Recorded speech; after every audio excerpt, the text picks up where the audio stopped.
Provinsi Aceh Muzakir Manaf menegaskan bantuan di Provinsi Aceh 2 minggu pasca bencana banjir bandang secara keseluruhan masih sangat kurang.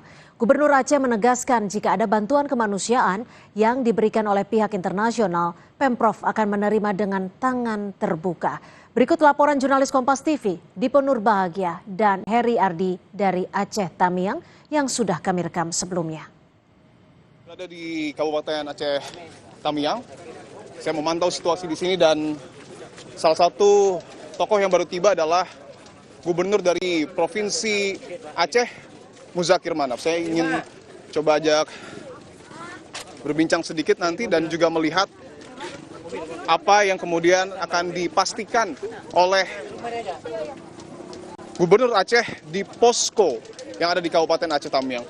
Mualim izin dari Kompas TV. Boleh sedikit untuk saat ini update terkait dengan penanganan pasca bencana di Provinsi Aceh sudah sejauh apa? Ya, kita usahakan semaksimal mungkin. Mana yang dibutuhkan oleh rakyat kita tetap kita sediakan. Oke. Sembako, obat-obatan, dan lain sebagainya. Sejauh ini mungkin masih ada yang dikira perlu ataupun mungkin masih kurang bantuan? Sangat perlu, masih kurang. Mungkin bisa dijelaskan apa saja, Mualim? Semuanya. Dari A sampai Z kurang semuanya. Dari A sampai Z kurang semua? Ya. Kecuali sembako sudah disentuh. Boleh dikatakan sudah merata. Oke. Logistik sudah merata? Sudah merata. Untuk proses distribusi? Proses distribusi ya kita panggil palsi.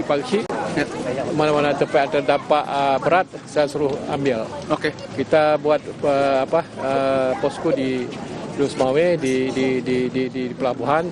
Jadi siapa-siapa butuh semuanya ambil situlah. Ya. Bahwa ada yang menarik juga soal bantuan dari internasional. Sejauh ini update-nya seperti apa? Dari internasional kita tidak kalau mereka memberi kita terima. Ini kemanusiaan, ya. Oke. Seperti itu. Oke. Terakhir mungkin terkait dengan tempat tinggal untuk para masyarakat kita yang terdampak. Rumahnya hancur tapi juga masih banyak tenda-tenda yang belum layak. Update-nya seperti apa, Mualim? Sepertinya kita ada komunikasi dengan duduk bersama para menteri, para presiden. Malam kemarin ini mau difasilitasi ya. Mungkin rumah sementara dan rumah layak huni untuk permanen. Oke. Ada satu hal juga yang ingin saya tanyakan, Mualim, bahwa kemarin saya ke Pondok Pesantren Darul Muhlisin, sudah ada polisi yang turun di sana untuk mengambil sampel kayu. Dari mana sumbernya untuk diinvestigasi? Sudah ada perkembangan terkait dengan hal ini? Ya, kita lihat memang seperti itu. Yang dibawa arus ya, semua kayu. Kita akan ambil evaluasi dulu macam mana ambil langkah ke depan. Ya. Ketika ada mungkin yang perlu ditindak tegas, akan dilakukan? Pasti. Oke, baik. Terima kasih banyak, Mualim. Itu tadi, saudara, perbincangan saya dengan Gubernur Provinsi Aceh, Muzakir Manaf. Kami akan terus memantau bagaimana situasi yang ada di posko Aceh Tamiang. Dan kami akan terus kabarkan kepada Kompas TV. Saya Dipo Nurbahagia dan juga juru kamera Heri Ardi melaporkan langsung dari Provinsi Aceh. Dan untuk mengetahui kondisi terkini pasca bencana, kita bergabung dengan jurnalis Kompas TV di Aceh Tamiang. Sudah ada Emir Syahpurba dan juru kamera Dedi Ginting. Lalu di Agam, Sumatera Barat, sudah ada jurnalis Kompas TV Reza Pratama dan juru kamera Abdul Rahim. Kita ke Emir terlebih dahulu di Aceh Tamiang. Emir, bagaimana dengan perbaikan fasilitas umum yang rusak di Aceh Tamiang khususnya? Ya, Cynthia dan juga saudara, memang sejak beberapa hari lalu pembersihan ataupun pemulihan infrastruktur ataupun sarana publik sudah mulai dilakukan, dan saat ini pemerintah sedang fokus pada pembersihan badan jalan yang tertutup material lumpur. Dan pantauan kami tadi juga, Cynthia dan juga saudara, pembersihan sarana lainnya seperti rumah ibadah juga sudah mulai dilakukan. Tadinya kami melihat sejumlah relawan bersama dengan personil Brimob sedang membersihkan salah satu masjid yang ada di Kecamatan Karangbaru, Aceh Tamiang. Relawan bersama dengan personel Brimob tadinya membersihkan seluruh bagian dari masjid, baik dari ruangan ibadah, baik itu teras dan juga toilet, begitu juga dengan pekarangan yang nantinya relawan dan juga personel Brimob akan memindahkan material lumpur yang cukup tebal dan menyingkirkannya agar rumah ibadah tersebut dapat kembali digunakan. Sementara itu, Cynthia dan juga saudara, untuk perbaikan ataupun pembersihan rumah-rumah warga yang kini hanya tersisa puing. Sampai dengan saat ini kami belum dapat ataupun belum menjumpai adanya alat-alat berat yang membantu warga untuk membersihkan rumah-rumah mereka ataupun puing-puing rumah mereka. Seperti tadi kami berkunjung ke salah satu desa bernama Desa Bunder di Karangbaru. Warga setempat mengatakan memang pembersihan sudah dilakukan berupa menyingkirkan material lumpur dari badan jalan yang menghubungi desa tersebut ke pusat kota. Namun untuk lingkungan desa ataupun lingkungan kampung tersebut belum dibersihkan. Begitu juga dengan rumah-rumah warga yang masih ataupun masih terdapat material lumpur yang cukup tebal, Cynthia. Baik. Kita akan bergeser ke Agam, Sumatera Barat. Sudah ada Reza Pratama.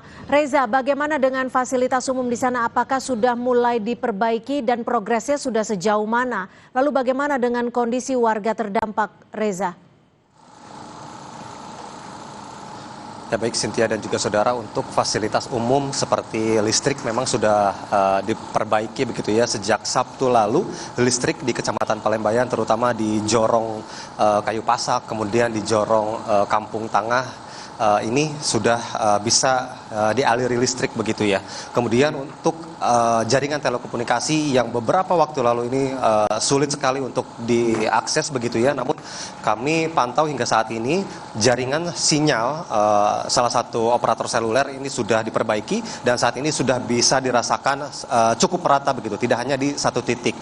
Kemudian kalau bisa saya perlihatkan di sebelah kiri saya ini perbaikan dari sisa-sisa material banjir bandang begitu ya. Ada alat berat yang dikerahkan dari Kementerian ESDM.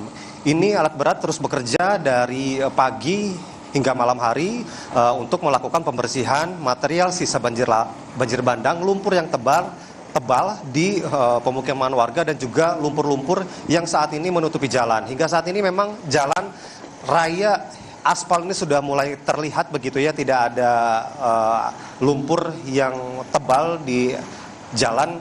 Akses jalannya ini sudah bisa dilalui oleh kendaraan roda 2 dan roda 4. Kemarin memang beberapa waktu lalu jalan yang menghubungkan ke arah Bukit Tinggi ini jalanannya banyak sekali lumpur. Namun hingga saat ini jalanan atau aspal dari jalan penghubung ini sudah mulai terlihat kembali. Ini dilakukan adalah sebagai bentuk upaya dari pemerintah daerah agar rekonstruksi segera bisa dimulai, karena informasi yang kami dapatkan bahwa pemerintah daerah ini rencananya dari Kabupaten Agam ada 2 hektar lahan di kawasan Jorong Gumarang begitu ya yang bisa dibangun untuk hunian tetap. Sebanyak 421 hunian tetap rencananya akan dibangun di kawasan tersebut. Cynthia.